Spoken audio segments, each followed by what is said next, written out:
Oi, gente, tudo bem com vocês? Hoje eu quero falar sobre uma obra que é muito importante para a literatura portuguesa, costuma aparecer muito em vestibulares brasileiros, dada a sua importância também para a nossa literatura e para pensar essas relações entre Brasil e Portugal. A obra sobre a qual eu vou falar é o romance A Ilustre Casa de Ramires, do escritor português realista Eça de Queiroz. Mas antes da gente falar sobre essa obra, eu gostaria de pedir para você ainda não está inscrito no canal, inscreva-se, ative o sininho para receber as novidades, já curta esse vídeo para que a plataforma entenda que esse conteúdo é relevante e possa entregar para mais pessoas. Afinal de contas, quanto mais literatura a gente puder entregar para o maior número de pessoas, mais leitores, né? Maior será a nossa comunidade leitora no mundo inteiro. Antes de falar sobre o romance, eu quero falar um pouquinho sobre o Eça de Queiroz. Ele nasceu na cidade de Póvoa do Varzim, interior de Portugal, na região norte, em 1845. Considerado filho bastardo dos próprios pais, filho ilegítimo dos próprios pais,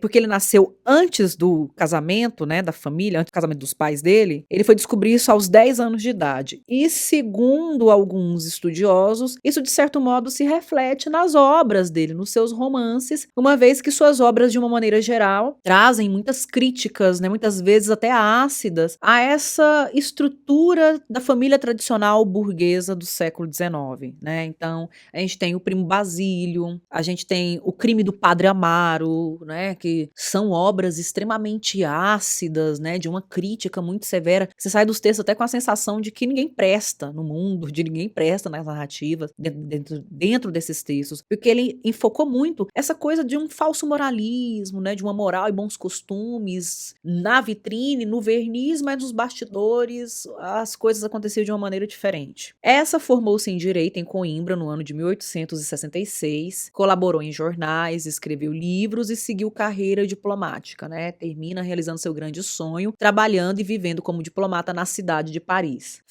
Na década de 1870, fez parte de um grupo muito importante, né? A geração de 70, em Portugal, com Ramalho Ortigão e Antero de Quental, o grupo chamado Cenáculo, em Lisboa. Era um grupo que estava sempre ali reivindicando, né, proclamando uma necessidade urgente de revolução, de renovação da arte, da cultura em Portugal, criticando uma mentalidade mais atrasada, mais conservadora da época, ou seja, romântica, né? O alvo principal deles era o romantismo, eram os românticos. Inclusive, junto com o Ramalho Ortigão, o Eça de Queiroz publicou um panfleto semanal chamado As Farpas, onde ele cutucava, fazia críticas mais ácidas e mais severas para a intelectualidade da época, inclusive também muita autocrítica, né, sobre o atraso de Portugal, não só o atraso e a decadência política e econômica, mas também intelectual, cultural, científica, de uma maneira geral. Sobre a Ilustre Casa de Ramires, é um livro considerado semipóstumo, publicado em 1900, né? Por que é considerado semipóstuma? Porque ela foi publicada depois da morte dele, depois da morte do Eça de Queiroz. Inclusive, o Eça de Queiroz era um escritor que fazia muito revisão dos seus textos, e a Ilustre Casa de Ramires tem 12 capítulos, e o Eça só conseguiu fazer a revisão até a primeira metade do 10º capítulo. Então, da segunda metade do 10º capítulo em diante, foi revisado por seu amigo, um amigo da família, Júlio Brandão. Então, não podemos dizer necessariamente que seja um desfecho, uma resolução almejada, desejada pelo escritor, que tinha mesmo o hábito de fazer muito revisão dos seus textos. O enredo de A Ilustre Casa de Ramires gira em torno do fidalgo Gonçalo Mendes Ramires, o nosso protagonista, um nobre, um fidalgo, né, descendente da mais antiga família fidalga de Portugal, que vive numa zona rural, né, numa província da vila de Santa Ireneia, mas deseja possuir mais dinheiro, prestígio e desfrutar de uma vida mais exuberante, mais elegante em Lisboa. Só que ele não tinha dinheiro suficiente, apesar de ser um nobre, ele não tinha dinheiro suficiente para isso. Então, de certo modo, ele representa uma aristocracia em decadência, né? E a gente tá falando de 1900, anos, final do século XIX, início do século XX, a gente está falando mesmo da decadência da aristocracia e da ascensão da burguesia no mundo capitalista. Para isso, né, para conseguir alcançar esse objetivo, Gonçalo decide escrever uma novela histórica para ser publicada numa revista de um amigo dele, o amigo Castanheira, o editor Castanheira, contando a história de seus antepassados, centralizando na figura de Tructezindo Ramírez, que é um antepassado seu ali no século XVIII, e a partir disso ele ter mais visibilidade e poder concorrer ao cargo de deputado. Ele quer se candidatar a deputado para poder viver em Lisboa, ganhar dinheiro, ter visibilidade e viver uma vida em Lisboa. Aí é muito interessante, gente, porque para conseguir construir essa novela histórica, ele toma como base um poemeto escrito pelo tio Duarte, que era um irmão da mãe dele. Ele meio que faz cópia, então a gente tem aí esse lado que alguns chamam de plágio, mas por outro lado, ele tá partindo de um poemeto para escrever uma novela, então ele tá saindo do verso para ir para prosa, ele tá mudando o gênero textual, né, o gênero literário. E ele também se vale de pesquisas, né? Ele vai ler romances históricos do Alexandre Herculano, ele vai ler o romance histórico do Walter Scott,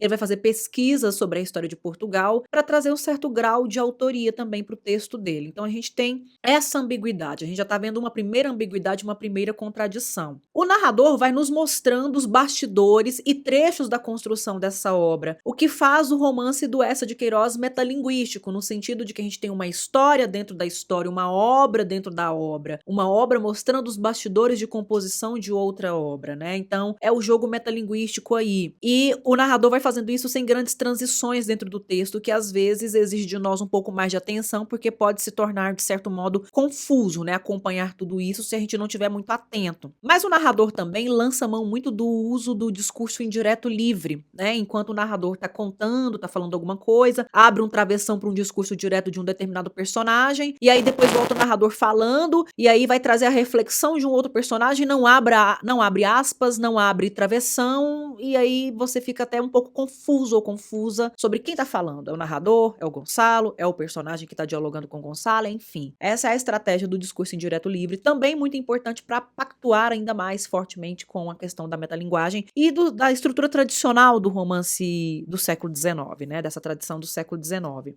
E eu tava falando de ambiguidades e de contradições, né? A gente vê aí uma história dentro da outra, as estratégias de composição do Gonçalo, né? Que copia de um texto, mas também parte de pesquisa e autoria de outro lado. Mas ele, por si só, é uma figura muito controversa, muito contraditória, muito ambígua, porque ele possui defeitos, mas ele também possui virtudes. E o romance explora isso muito bem, esse conjunto de características. Em vários momentos ele é muito generoso, ele ajuda pessoas gratuitamente, é bondoso, mas ele, por outro lado, também é interesseiro, é leviano, às vezes antiético, usa as pessoas em benefício próprio, por conveniência. E é muito interessante o modo como o narrador vai mostrando essas características pra gente. Em vários momentos, o narrador nos mostra essas características, colocando o Gonçalo em contraponto, né, numa espécie de oposição irônica ao Tructezindo Ramírez, que é a figura protagonista da novela que ele está escrevendo, seu antepassado, que é o herói da novela que ele está escrevendo. Porque enquanto o Tructezindo era um homem das armas, ele era um cavaleiro medieval, então ele ia para o combate físico com armas em punho para lutar. Para luta física, para luta corporal. Por outro lado, o Gonçalo é o homem, as armas do Gonçalo são a pena e o papel, então ele é um homem das letras, do intelecto, do escritório, da escrita. Se por um lado o Tructezindo é muito corajoso, valente, intrépido e ousado, ele enfrenta tudo sem titubear, o Gonçalo é um covarde, é medroso, tá sempre se escondendo, né, não vai para os enfrentamentos físicos porque tem muito medo, se retira de situações que às vezes ele tinha razão, mas por medo, por covardia. Enquanto o Tructezindo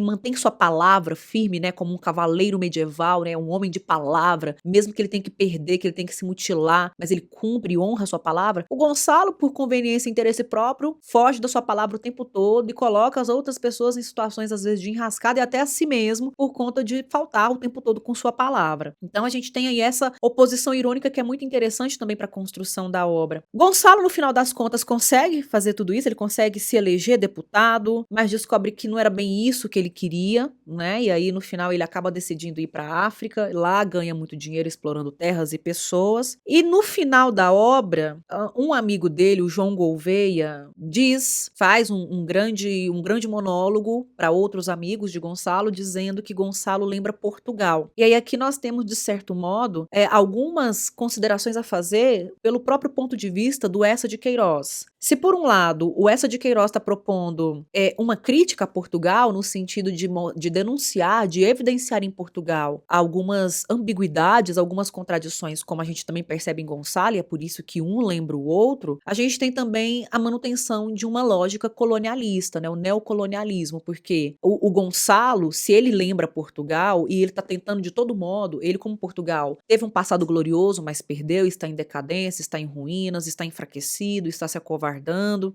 mas ele é muito bom, ele é generoso e ele merece sucesso e merece vitória, né? Então vamos tentar pensar nessa alegoria, nessa analogia. Portugal, assim como Gonçalo, deveria parar de ficar tentando galgar novos degraus, subir, ascender na sua condição e na sua posição, somente ali nos jogos políticos dentro da sua própria terrinha, mas deveria explorar mais a África, enriquecer às custas de África, inclusive às custas de xenofobia, de violência, de dominação e imposição cultural. É uma questão a se analisar, né? O que o Eça de Queiroz está propondo aí pra gente, uma vez que ele está comparando Portugal, Gonçalo e Portugal, né? É importante levar em consideração todas essas nuances que a obra propõe. Para além de todas as dificuldades de se ler um romance do século XIX em português lusitano, né? Que é uma obra que impõe seus desafios, não é uma leitura só de deleite, mas é de estudo, de pesquisa, e às vezes pode nos colocar diante de dúvidas, de necessidade de pesquisas. A edição que eu tenho aqui é uma edição que tem notas de fim de página explicando certos vocabulários. E eu, como professora de literatura, sinceramente, eu várias vezes paro para olhar